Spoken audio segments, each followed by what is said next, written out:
serious? Are you serious? Now they're talking doomsday. That's right. NASA scientists are warning that civilization is doomed if a large asteroid comes into collision course with the Earth because we are unprepared. Really? Now NASA's going to start talking about doomsday.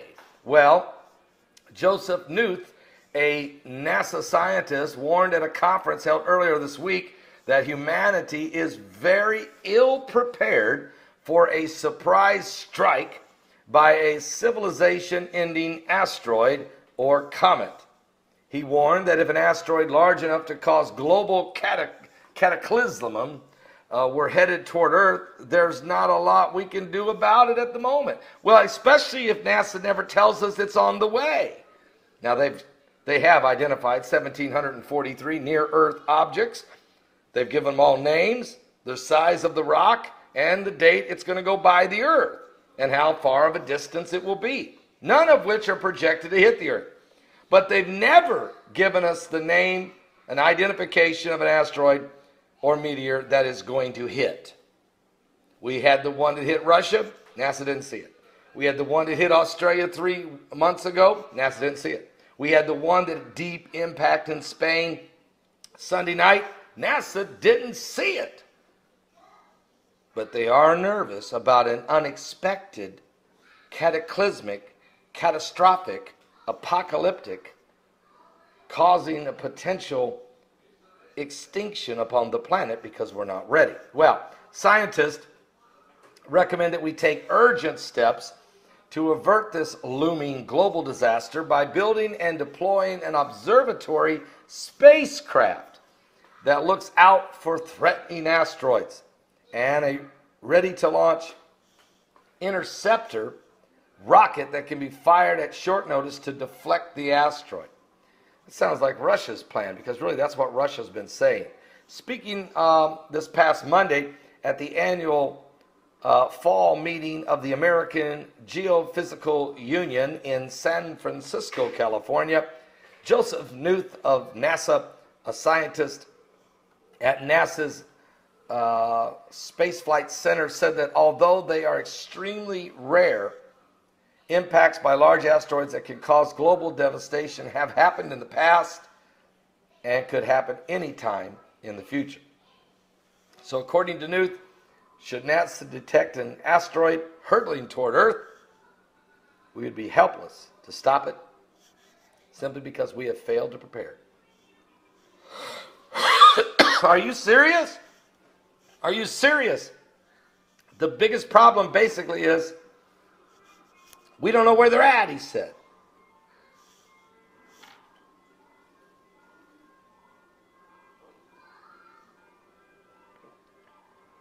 We're going to have 2 deep impacts. Revelation chapter 8 told us that. And many others. Brimstone and fire will fall. And already the scientists are telling us that the 5 waves of energy. And notice this article comes out today, this morning, as we're approaching the second of the 5 waves of energy that's due December 26th. Gamma rays, cosmic rays from a cosmic collision that's going to disrupt our magnetosphere shield around the Earth. It's going to dump a ton of radiation in here that we haven't been used to. And who knows what else. The effects on the poles. Also, the magma inside the core of the Earth, crustal displacement, volcanic eruptions, earthquakes, tsunamis, and who knows what else. Extreme weather conditions that will be caused just simply from unseen gamma rays, cosmic rays. Are you saved? Give your life to Jesus Christ. Jesus said, the heavens will be shaken. He said it in Luke 21. For there shall be signs in the sun, and in the moon, and in the stars, and distress of nations, with perplexity. The sea and the waves roaring. Excuse me. Men's hearts failing for fear, for looking after those things that are coming upon the earth. For the powers of heaven shall be shaken. then shall we see the Son of Man. Now that doesn't sound like doomsday. Well, it is for a lot of people, I suppose, and that's sad. Are you saved?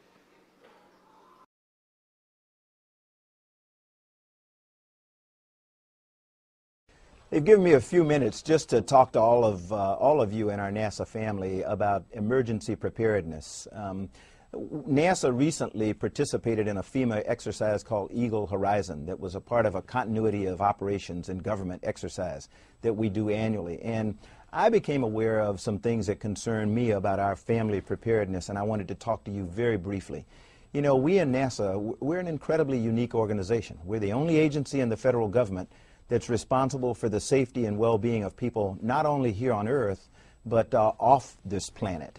So my experience in the astronaut office, my experience as an active duty Marine, always talked about the importance of family preparedness and to make sure that we had a viable family support program. And I have concerns that ours right now is not as good as it ought to be. So what I'm asking all of you in the NASA family, whether you're out on the West Coast, here on the East Coast, along the Gulf Coast, up on the Great Lakes, think about the natural disasters that could occur in your area. Think about attacks that could come like 9/11 from outside forces, and talk to your family about your work and what they need to do to prepare for the unforeseen. Develop a family preparedness plan in your house. Have an emergency supply kit available. Most people who live along the Gulf Coast always have an emergency kit for hurricanes. I'm not sure whether people out on the West Coast think about earthquakes and the like, but have an emergency supply kit at your home. Think about a family communications plan. Where are we going to meet if an emergency occurs and we're all over town? What are we going to do? Are we going to call each other on the cell phone? Just think about those things. If you have pets, think about a pet preparedness plan. How are you going to make sure that they're taken care of when you're spread all over the place?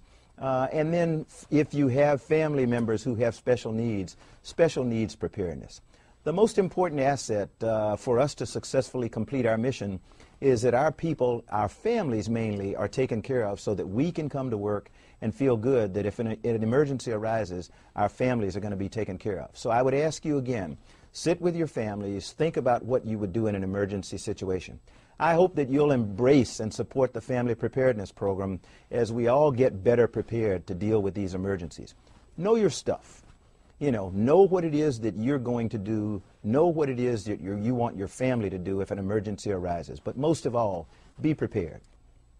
Last October, during a satellite interview with NASA Director Charlie Bolden, I asked the former astronaut if he had ever seen anything in space. JR, I must admit, everybody that goes to space wants to see an alien.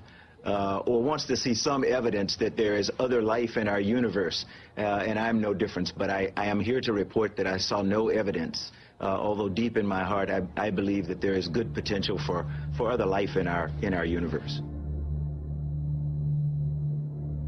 There is no doubt we are being visited. However, one of Bolden's colleagues says otherwise.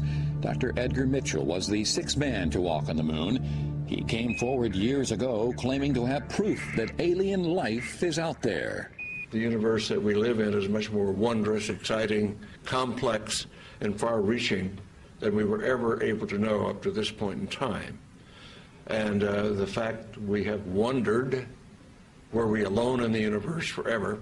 Only in our period do we really have evidence, no, we're not alone. So what's going on here? Why the different stories from two credible NASA sources?